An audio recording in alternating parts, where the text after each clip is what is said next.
Welcome to our second video in this series, our Rise and Shine webinar, which is a 3-step plan to crush your most critical goals.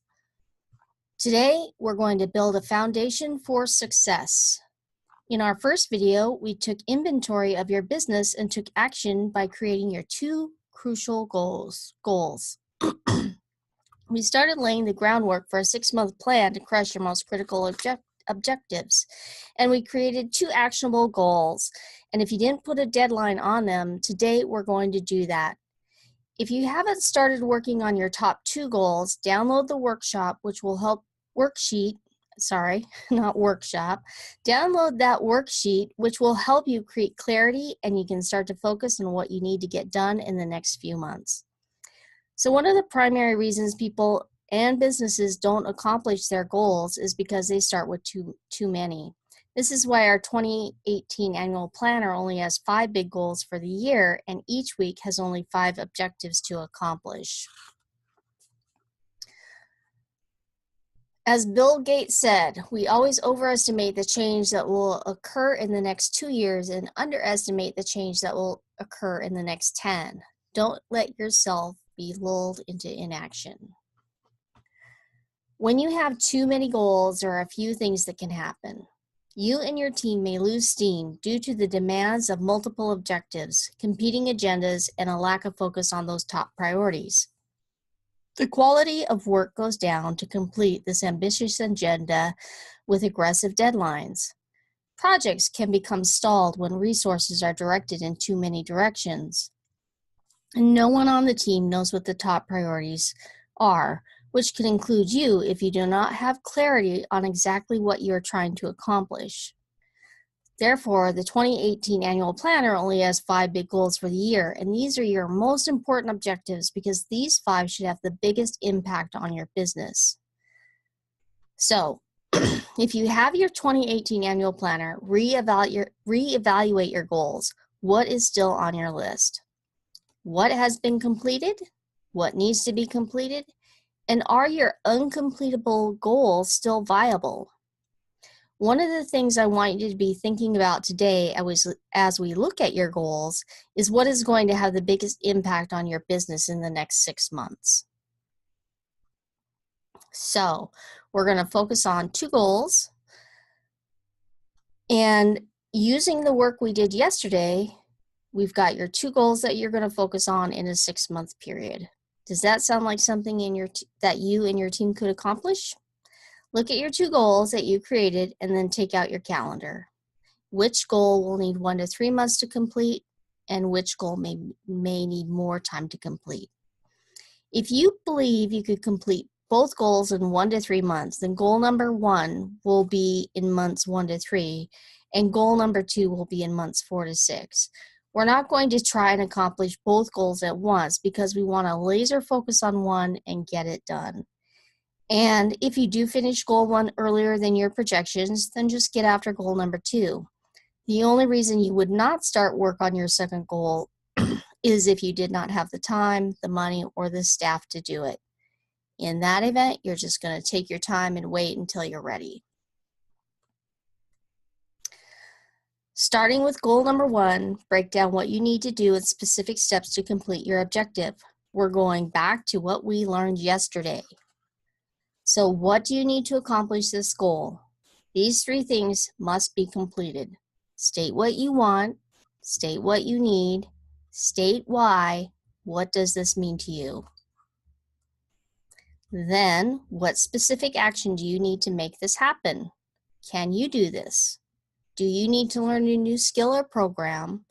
And do you need to hire someone or delegate it to a team member? Can you reverse engineer the process? Is that going to help you figure out the steps to complete your goal faster? Do you need input to solve it? And who can you ask? And what do you need to accomplish this goal? Do you need time? Do you need money? Do you need a staff? Or what kind of help? So if you have these answers, then our next step is taking out a calendar and blocking out time that you're going to work on your plan to complete your goals. To be successful, you'll want to break your plan down into manageable pieces that you know you can accomplish. Don't set aside 4 hours to work on your project if you don't have 4 hours. Research has shown that most people work best in 45-minute blocks, then a short break, and then you get back to it. But you know yourself best, so work in blocks of time where you are productive. When you stop being productive, take a break. Then you either get back to it or leave it for the next day you have scheduled. Either you run the day or the day runs you. Nothing could be closer to the truth than this quote. So be real about your day-to-day. Do you have many interruptions? Are you training and doing admin during your day? If your days are running you, so to speak, then you're going to have to leave your gym. Go to a coffee shop, a library, or get out of town for the weekend. When I do my deeper work, diving into my goals or monthly reflections, I can't be in my office at the gym. It's just not a good place for me to work. My best work has been done when I'm out of town or at the library. I love my neighborhood libraries because they automatically set the tone. I am here to work. I know that some people have a home office, which I think is great if you don't have an office at your gym. I would schedule days or part of the day to work at home as long as there are no distractions.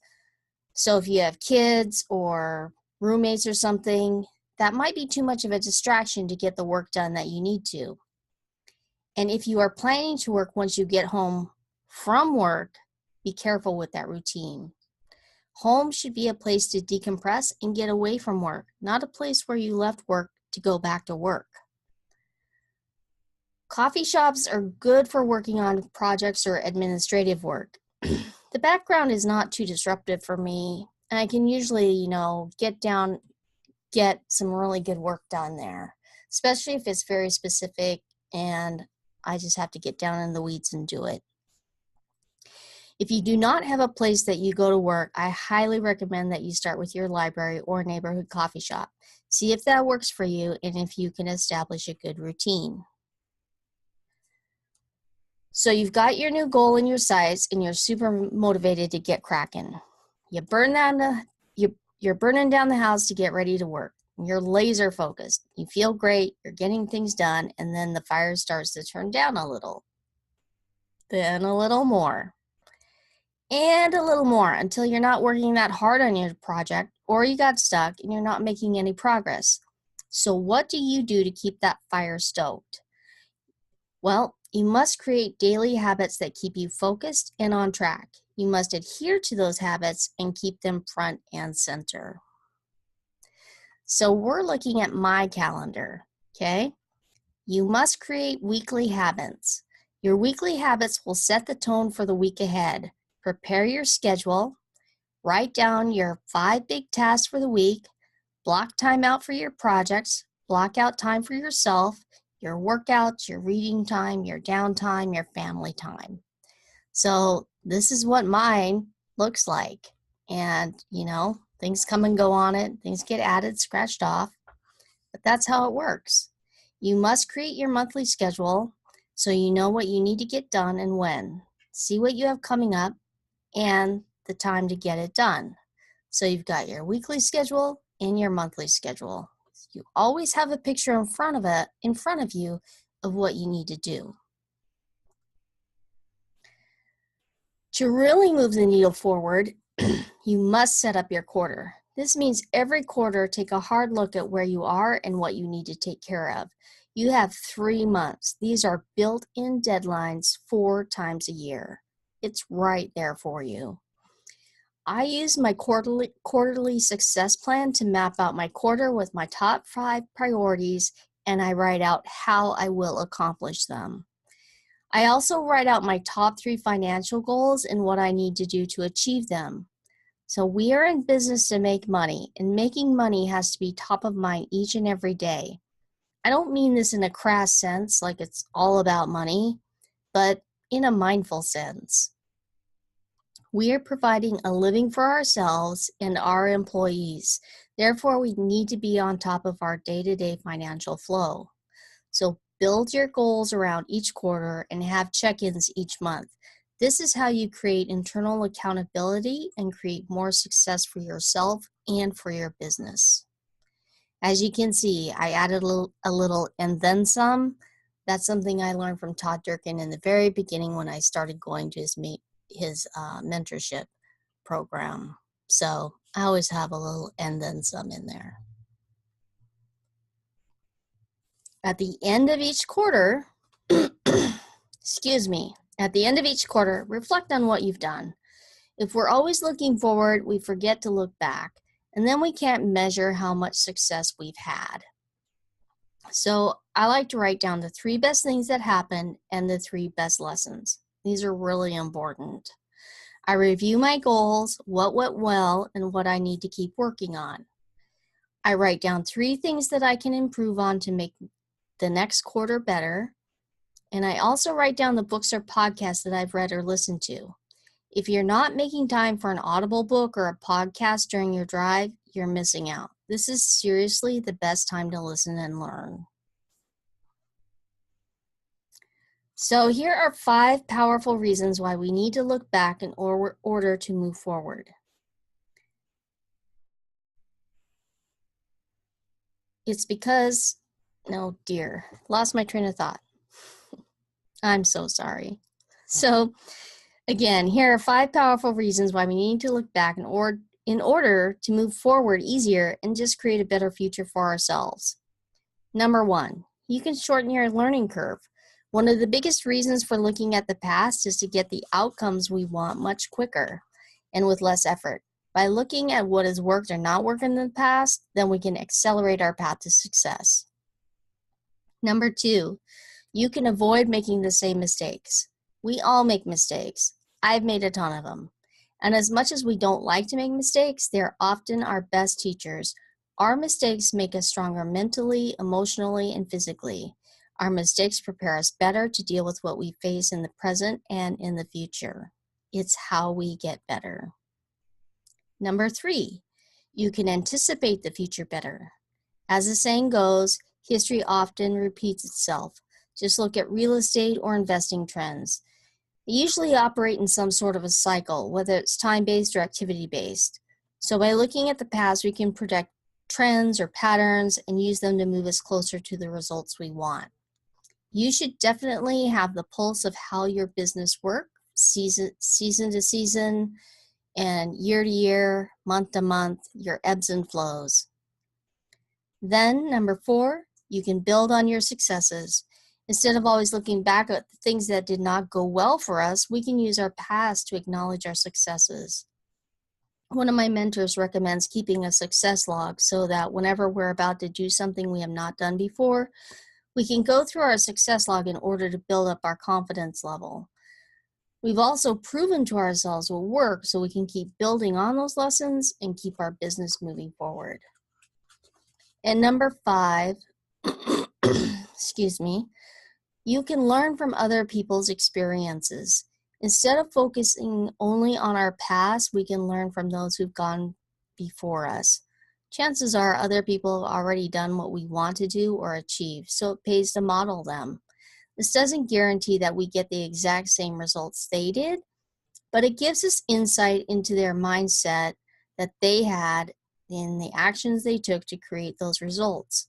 And if we take similar actions, there's a good chance we will achieve results that are in line with the knowledge, skills, and abilities that we're developing in the process. So look to your mentors, network, talk to people, and always ask questions. It will help you. All right, thanks for watching today. Now you should have a very clear idea of how to build a foundation for success. We reviewed why you should only set 5 big goals for the year and how to create a plan to achieve your goals. I showed you how to create good daily habits by creating a plan for the week. I talked about creating good weekly habits by creating a monthly schedule. And lastly, creating long-term success by creating and sticking to a quarterly routine. Your quarterly routine includes planning for the future based on what worked and what lessons you learned in the last 3 months. So tomorrow is our 3rd and last webinar called Your Business Today and Tomorrow. Thanks again, and I will talk to you tomorrow.